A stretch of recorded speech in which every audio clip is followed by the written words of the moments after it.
जी राजवीर जी, आज के कार्यक्रम के बारे में। आज बहुजन समाज पार्टी की राष्ट्रीय अध्यक्ष परम आदरणीय बहन कुमारी मायावती जी के द्वारा मेरे जैसे एक साधारण कार्यकर्ता को बूथ से लेकर के जहां मैंने अपना सफर शुरू, आज प्रदेश अध्यक्ष के सर्वोच्च पद तक आदरणीय बहन जी के आशीर्वाद से मैं यहाँ तक पहुँचा हूँ। सबसे पहले तो मैं परम आदरणीय बहन कुमारी मायावती जी का बार बार शुक्रगुजार हूँ। और आज हिसार लोकसभा के उकलाना विधानसभा के इस हल्के के अंदर मैं प्रदेश का अध्यक्ष बनने के बाद दूसरी बार गांव परबुहाड़ा, जो राजनीति का गढ़ कहा जाता है, जिस गढ़ को हमारी पार्टी के कार्यकर्ताओं के दम पर इस गांव के अंदर बहुजन समाज पार्टी के जो मिशन है, बहुजन पार्टी का जो आंदोलन है, और पार्टी को वोट के आधार पर बात करें तो पूर्व में ये बूथ के ऊपर तमाम बीजेपी और कांग्रेस की पार्टियां जो लोग हैं उनको हराने का काम बहुजन समाज पार्टी के कार्यकर्ताओं ने किया है। इस कड़ी में आज मैं अपने कार्यकर्ताओं से रूबरू होने के लिए इस गांव पर बुहाड़ा में पहुंचा हूं और आदरणीय बहन जी के जो दिशा निर्देश हैं कि संगठन के अंदर 50% नौजवान बच्चों की भागीदारी सुनिश्चित करके उनको मिशन और विचारधारा के साथ जोड़ करके कैडर को समझा करके पार्टी के संगठन में हम उनको भूमिका देने का काम करेंगे, भागीदारी देने का काम करेंगे, जिसके आधार पर आने वाले समय में लोकसभा के आम जो चुनाव होने जा रहे हैं, बहुजन समाज पार्टी के संगठन को बूथ स्तर पे मजबूत करके हम इस देश के अंदर आदरणीय बहन कुमारी मायावती जी को देश का प्रधानमंत्री बनाने का काम करेंगे। छात्र राजनीति से शुरुआत करके आज आप इतने बड़े पद पर पहुंचे हो, देश की राष्ट्रीय पार्टी ने आपको प्रदेश अध्यक्ष का पद दिया है, तो युवाओं को किस प्रकार से इस ओर प्रेरित करेंगे? देखिए, मैं तो तमाम नौजवान साथियों को संदेश देना चाहूंगा कि आदरणीय बहन कुमारी मायावती जी समय समय पे संगठन के अंदर 50% नौजवान युवा बच्चों की, युवा साथियों की भागीदारी सुनिश्चित करने के लिए आदेश देती रही है।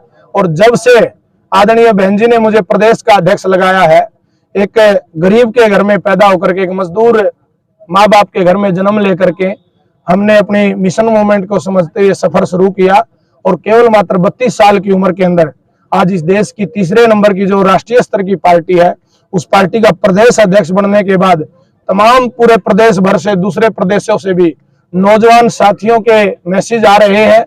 तमाम में हरियाणा प्रदेश के कोने कोने में हम जाने का काम कर रहे हैं।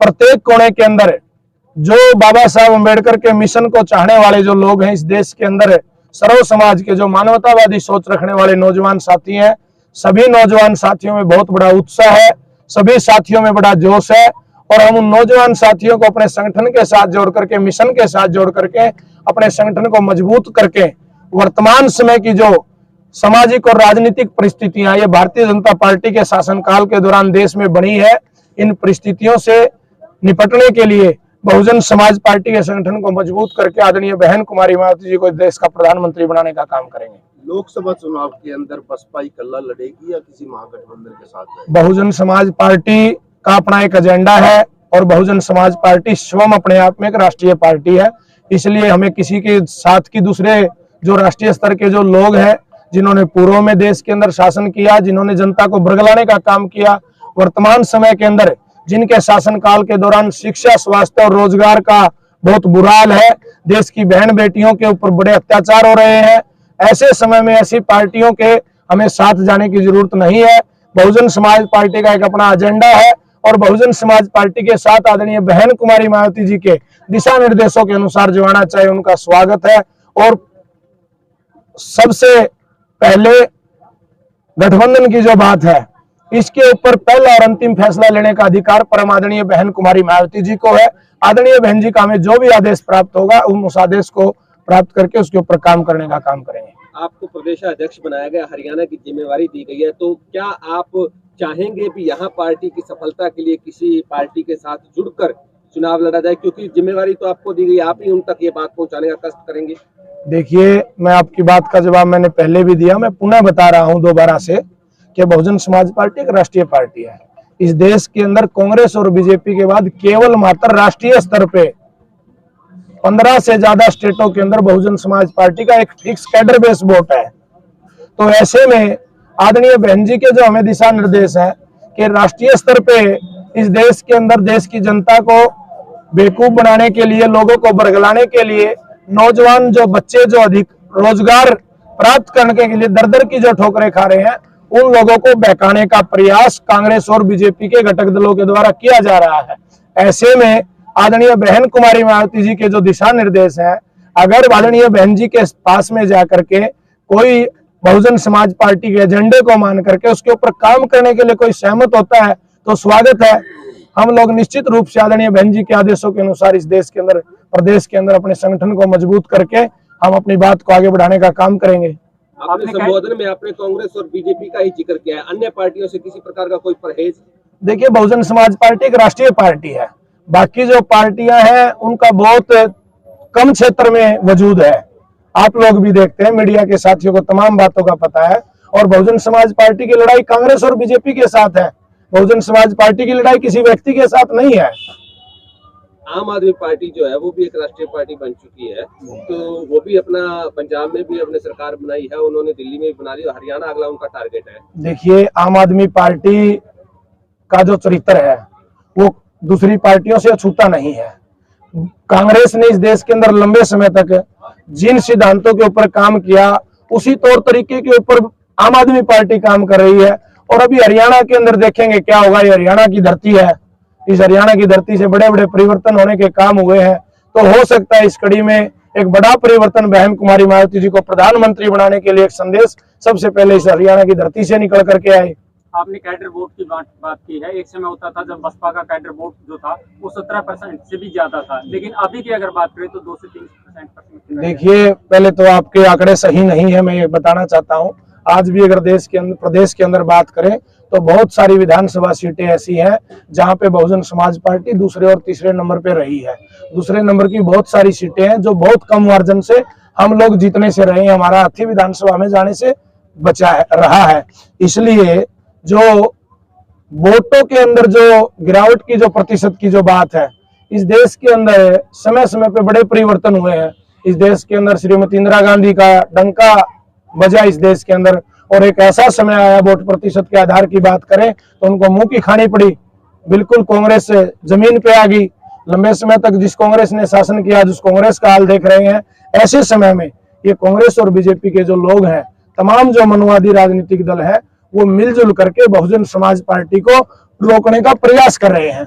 लेकिन फिर भी बहुजन समाज पार्टी का जो निष्ठावान कार्यकर्ता है, जो अपनी नेता आदरणीय बहन कुमारी मायावती जी के दिशा निर्देशों के ऊपर 24 घंटे उनके आदेशों के ऊपर काम करने के लिए तैयार रहता है, हम अपने कैडर को साथ में नौजवान बच्चों को जोड़ने में लगे हुए हैं।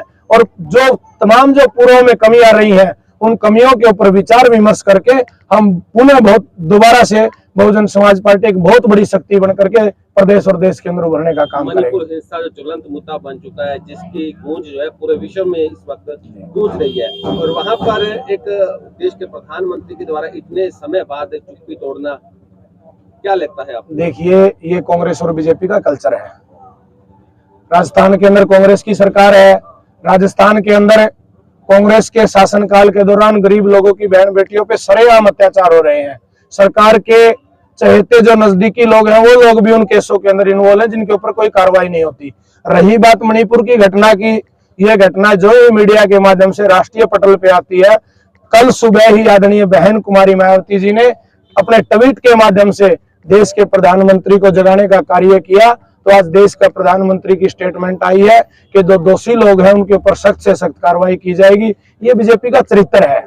इस देश की महिलाओं का सही मायने में अगर किसी शासन और पार्टी के दौरान सम्मान सुरक्षित है तो उस पार्टी का नाम बहुजन समाज पार्टी है, जिस पार्टी की राष्ट्रीय अध्यक्ष स्वयं एक महिला है, जो अपने एक कार्यकर्ता को इस बात के लिए निर्देशित करती है कि इस देश के अंदर हमें किसी भी जाति धर्म मजहब के आधार पर किसी के साथ गलत करने का अधिकार नहीं है। यही बात भारत का संविधान कहता है, और भारत का संविधान बहुजन समाज पार्टी का घोषणा पत्र है।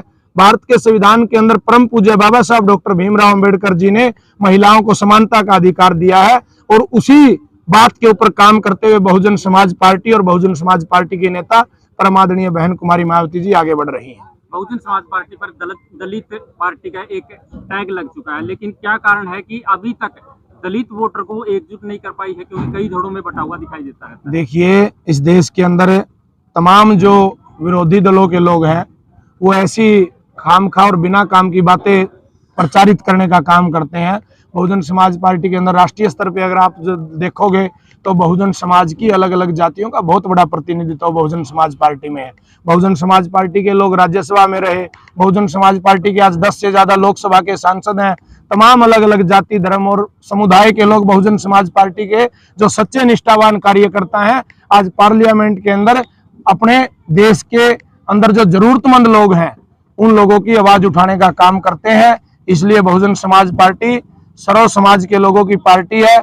ये अलग बात है कि बहुजन समाज पार्टी के अंदर जिन लोगों को व्यवस्था के आधार पर जिनका शोषण किया गया है उनके उत्थान के लिए भारतीय संविधान को अपना घोषणा पत्र मान करके संविधान के माध्यम से प्राथमिकता के आधार पर उन वंचित लोगों के लिए काम करने का काम बहुजन समाज पार्टी करती है। आप युवाओं को पार्टी में जोड़ने की बात कर रहे हैं, लेकिन युवाओं की अगर बात करें तो युवा तो इस समय की अगर बात करें तो भीम आर्मी की तरफ ज्यादा अग्रसर। देखिए, मैं तो तमाम प्रदेश भर के नौजवान साथियों को ये मैसेज देना चाहता हूं कि बाबा साहब अम्बेडकर के आंदोलन की जो बात है, बाबा साहब अम्बेडकर का आंदोलन तलवार, बंदूक और भाला लेकर के रोड के ऊपर किसी को चैलेंज करने से पूरा नहीं होगा। बाबा साहब अम्बेडकर ने इस देश के अंदर सर्व समाज के प्रत्येक व्यक्ति को, प्रत्येक नौजवान साथी को, युवा साथी को जिसकी उम्र साथियों 21 साल हो जाती है उसको वोट डालने का अधिकार बाबा साहब अम्बेडकर ने दिया है। इसलिए तमाम जो नौजवान साथी हैं बाबा साहब अम्बेडकर के मिशन को समझ करके इस देश के अंदर जो जाति, धर्म, मजहब के नाम पर जो तमाम पार्टियों के द्वारा जो उन्माद फैलाने की कोशिश की जा रही है उन तमाम सांप्रदायिक ताकतों से बचते हुए बहुजन समाज पार्टी के साथ में जुड़ करके बहुजन समाज पार्टी का झंडा अपने हाथ में उठा करके आदरणीय बहन कुमारी मायावती जी को एक बार देश का प्रधानमंत्री बनाने का काम करो। और बहुजन समाज पार्टी की नेता आदरणीय बहन जी जब देश की प्रधानमंत्री बनेगी फिर किसी को रोड के ऊपर आने की जरूरत नहीं है, फिर किसी को अपनी पढ़ाई छोड़ करके, अपना रोजगार छोड़ करके सरकार के खिलाफ नारे लगाने की जरूरत नहीं पड़ेगी। सबको उनकी योग्यता के आधार पर काम दिया जाएगा। मणिपुर हिंसा क्यों जन्मी, इस बारे में आप लोगों ने कभी मंथन किया? देखिए, हमारी पार्टी की नेता परम आदरणीय बहन कुमारी मायावती जी जो देश के अंदर राष्ट्रीय स्तर के मुद्दे हैं समय समय पर मीडिया के अंदर आकर के अपनी बात रख के माध्यम से इस देश की जनता को, अपने कार्यकर्ताओं को संबोधित करने का कार्य करती है। और इस देश के अंदर जहां जहां भारतीय जनता पार्टी का शासनकाल रहा है, आप सभी साथी इस बात से भली भांति परिचित है, प्रत्येक क्षेत्र के अंदर जहां जहां जिस प्रदेश के अंदर भारतीय जनता पार्टी का शासन है उस प्रदेश के अंदर कहीं जाति के नाम पे, कहीं मजहब के नाम पे, कहीं धर्म के नाम पे, कहीं वर्ग समुदाय के नाम पे लोगों को आपस में लड़ाने का काम भारतीय जनता पार्टी करती रही है। और आज भारतीय जनता पार्टी का जहां जहां शासनकाल है, शासनकाल के दौरान जो हालात पैदा किए जा रहे हैं, इन तमाम जो समस्याओं का समाधान है वो सिर्फ और सिर्फ बहुजन समाज पार्टी की सत्ता में नहीं है। जो आरक्षण की बात करी वो सिर्फ भाजपा ने ये उत्पन्न की, क्योंकि आरक्षण सिर्फ अनुसूचित जाति वर्ग के लिए वहाँ किया गया था। देखिए, आरक्षण की जो व्यवस्था है जो बाबा साहब अम्बेडकर ने भारतीय संविधान के अंदर की है, वहां पे सभी के अधिकारों का लिखित में वर्णन किया गया है।